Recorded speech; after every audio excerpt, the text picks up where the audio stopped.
Hi, this is David Humphreys again with part 2 of my video tutorial on a perfect storm portfolio analyzer. And we're analyzing each property for increasing interest rates or the effect of increasing interest rates, reducing rents, falling property prices, negative equity, and capital gains tax liability. And we're looking at a trial version which is fully operational but only allows you to enter 3 properties. The full unrestricted version allows you to enter up to 50 properties. So we will use this link to go through to the analysis page. And here we are. And at the end of the last tutorial, I ran through what we had brought forward from the first page. Just to cover it very briefly again, the address, postcode, total cost including renovation and buying cost, the current value, the growth rate, the total loans, the current rent and the reduced rent, whether the property is let furnished or unfurnished, the void, operating costs, and letting and management fee. Now we come to the loans. And I'm going to work on loan 2 rather than loan 1 because of these comment boxes which open up if I stray into the detail. We open up with the type of loan, and in this case it is T for tracker. The total amount of the loan is £7,000. The interest rate 2.06%, and the expiry date of the loan January 20. And at the moment we're going to include this loan in the calculations, and I'll show you the relevance of that later. We have a redemption fee on that loan of £1,000, and the redemption period expires in January 2013. And once again we're including the redemption fee or the redemption penalty in the calculations. Now let's look at the interest rates. The current position is that the current interest rate averages 4.82% across these 3 loans above. The monthly interest payable is £229. The net monthly pre-tax rent is £133, and the monthly tax paid income is £80. The balance after the committed personal spend I mentioned on page 1 is £30. The committed personal spend was £50, and 50 from 80 leaves £30 balance. Now we look to increase the interest rate, and the way the increased interest rate works is that the default interest rate is 5%. But if the current rate is within 0.25% of 5%, and we are within 0.25% at 4.82, 0.25% is added to the current rate. So in this case you go from 4.82 to 5.07%. And 0.25% is then added to the next 1, 2, 3, 4 interest rates, when 0.5% is added to the next 2, and then 1% is added to the final 3. But it's always carrying that 7 or 0.07% interest rate. Below it are the cumulative increases, and as you can see the cumulative increases are 0.25%, 0.5, 0.75, 1, etc. Then we come to the payable. At 5.07%, the interest payable increases from £229 per month to £241, and it increases in each cell thereafter. The net pre-tax monthly rent decreases from £133 to £99 as the monthly interest payable increases. The monthly tax paid income decreases from £80 to £59, and the balance in this example after committed personal spend reduces from £30 to £9. Now, the moment that any of these figures turn red, you have a problem. At 5.57% interest rate, your personal spend has gone negative. Your balance after committed personal spend is minus £5. and therefore to stay positive you will have to reduce your committed personal spend in respect of this particular property, and they remain negative thereafter.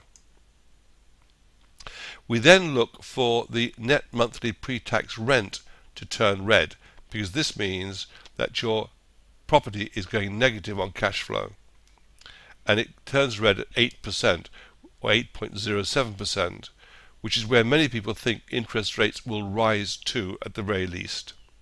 And at 8% you have a negative cash flow of £44, and your personal spend is short close on £100 a month. Now we come to the rent aspects of this calculation. We assumed, or we made the suggestion, that rents would start rising in 3 years' time or 36 months' time. That being the case, if you want to maintain the same personal spend, the same monthly tax-paid income, you will need to increase your rent from the present £425 per calendar month to £463 at the end of 3 years or 36 months. That represents an increase of £38 a month over the existing rent at the end of the 3 years or 36 months. The new weekly rent in 36 months' time will be £107, and you require a weekly increase over the 36 months of £9, or an increase in weekly rent required each year of £3. Now that doesn't sound very much, except that it is very close to the rate of inflation, and if the government managed to get inflation down to 2%, which is their target, then you will be trying to increase your rent at a third greater than the rate of inflation. But assuming that the increase in interest rates rises to 8%, leaving you with a £44 negative cash flow, to maintain the current position, you would need to increase your rent to £625 a month, an increase in the monthly rent over the revised rent of £200. The new weekly rent would be £144 per week, an increase in the weekly rent over the current position of £46, and an increase each year, increase in the weekly rent required each year or every year of £15, which is 10.7%, 3 times the rate of inflation. And this, I believe, is unsustainable. And this is one of the reasons why I first started to carry out the analysis that's contained within this workbook. Because what you won't be able to do is to turn up to your tenant, turn up on the doorstep of your tenant in 3 years' time and say, by the way, the rate of interest has increased and I need another £15 a week. In fact, at that time you won't be looking for £15 a week, you'll be looking for £46 a week. And that just won't work. It won't happen. And therein lies the problem, the interest rate time bomb. And this assumes, by the way, falling rents. So you've got to increase your rent against the tide, against the way it's going. Now, I want to show you why we've got these yellow yeses below the loans. The variable rate is definitely going to go up, so we leave that alone. But here we have a tracker which expires on January 2020. And the probability is that we can say that we don't need to include this tracker in the revised calculations. We can leave it paying an interest rate of 2.06%. And I'm going to look purely at this column here, the 5.07% column. And the monthly interest payable at the moment is £241, assuming this tracker is included. But if we change this tracker to a no and leave it charging at the 2.06 rate and not increasing it to 5.07, the monthly interest will reduce from £241 to £223, and that is a sizable reduction. So this is why each of these loans can be switched on or off for the subsequent calculation. Let me just do that again. I'm going to take this back to yes, and the interest rate, or sorry, the interest payable is £241, giving us a £9 balance after committed personal spend. But assume you stick with this tracker because it goes through to January 20, and I assume interest rates aren't going to increase, or the Bank of England base rate is not going to increase before 2015, which is when we expect interest rates to start to rise. So we turn this tracker off for calculation purposes. The £241 and £9 go to £223 and £20. Now this may not seem to be very much in the context of this property, but if you had a 10 property portfolio and this was happening 10 times, that's £200 balance after committed personal spend, and that becomes of substance, that becomes of value. So that is why I put these include yes or no into this workbook, so you can switch off the loans and leave them being charged at the rate of interest that you're currently paying. Now I'll come back to why we have a yes and a no under the redemption penalties. But in the meantime, I want to move on to the asset analysis. First line, buy price and acquisition and refit. We paid £50,000 for the property, and we spent £10,000 buying it and fitting it out before the first let. The likely actual sold cash price, given that we're taking it down by 10%, is £58,500. The loans and redemption fees due on sale, and remember we've included all the redemption fees up here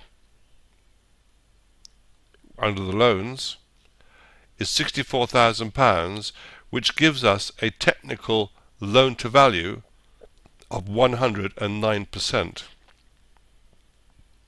It's red because we are above the 85% that we set on page 1. And this particular property is in negative equity, owing £5,500 on sale. And this £5,500 is based on the likely actual sold cash sum, not the valuation. We then move down to falling property price values in 3 years' time, and because we've got this set at 1% gain rate, a 1% increase in property prices, nothing's happening down here. But if we were to take this down to minus 1%, which I'll show you later, then these cells start to fill up. So the total value after 2.5 years will equal £60,000, which is the cost of the property. So you've got £50,000 you spent on buying the property, £10,000 fitting it out, a total of £60,000. It will take 2.5 years at 1% for the value to reach the £60,000, and that will take place in November 2014. More worryingly though, is the loans. We've got current loans and redemption fees of £64,000, and the loan value will take 9 years to reach £64,000. Sorry, the property value will take 9 years to reach £64,000 with a 1% gain rate. And therein lies another problem: negative equity. We haven't looked at falling house prices yet. Now, let's look at the refurb, the future refurbishment situation, and this is the argument for it. We put in £2,000 for refurbing the property, which takes the total overall cost to £52,000, and the new value up to £70,000. And the effect of that is to reduce the LTV from 109%, including redemption fees, etc., to 91%.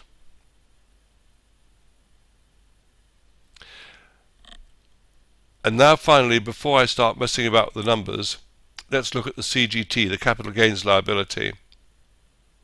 The maximum liability on the figures introduced into this example is £2,380, which means, this is for one owner by the way, which means that whereas we've got £5,500 worth of negative equity in this particular property, if we sold it, we would have a probable maximum £2,380 capital gain liability, increasing the net cash negative £7,880. And this is the fifth element of the perfect storm. You can't sell the property without finding cash. And if you've got a capital gains liability, you need cash to pay off the lender. The £5,500 is because the loans and redemption fees are greater than the value of the property, or the cash value of the property, cash in the bank value, and it's further exacerbated by a capital gains tax liability coming into play, because you only spent £50,000 on the property and you're selling it for £58,500, and therefore you have a capital gains liability on the difference, or a potential capital gains liability on the difference. Now I can show you why I've included redemption fees in the yeses and nos. If I turn the redemption fee off in the, let's take this one to save these comment boxes shouting at me, if I turn the redemption fee off to no, this equity will reduce, because the loans and redemption fees will reduce by £1,000. So assume that I don't sell the property until after January 13, the £64,000 due on sale reduces to £63,000, and the equity reduces by another, or the negative equity reduces by £4,500, and this cascades down into the capital gains liability. So once again, redemption fees play a fairly critical part in the decision-making process as to whether you sell or not, or when you sell. Before I leave this tutorial, I just want to show you what happens if I take the annual gain rate negative. And I've gone back to page 1 and set the annual gain rate at -1%. Note it's turned red. And this is what happens. Here we've got equity of £-4,500. But after 3 years, with the property prices falling at the rate of 1% a year, the value will drop to £56,762 in this example, and the equity increases, or the negative equity increases, from £4,500 to £6,200. Well, that brings me to the end of this tutorial on my Perfect Storm workbook, Portfolio Analyzer. And remember, back to page 1, the factors contributing to a perfect storm are, together, increasing interest rates, occurring at the same time as reducing rents, occurring at the same time as falling property prices, occurring at the same time giving rise to negative equity, and occurring at the same time a capital gains tax liability on sale. With this analyzer, you could look at each individual property in your portfolio and make an informed decision as to what to do with regard to each property, rather than take a decision on the whole portfolio. I thank you for watching and listening. I hope you found this interesting. This is David Humphreys signing off, and have a good day. Thank you. Goodbye.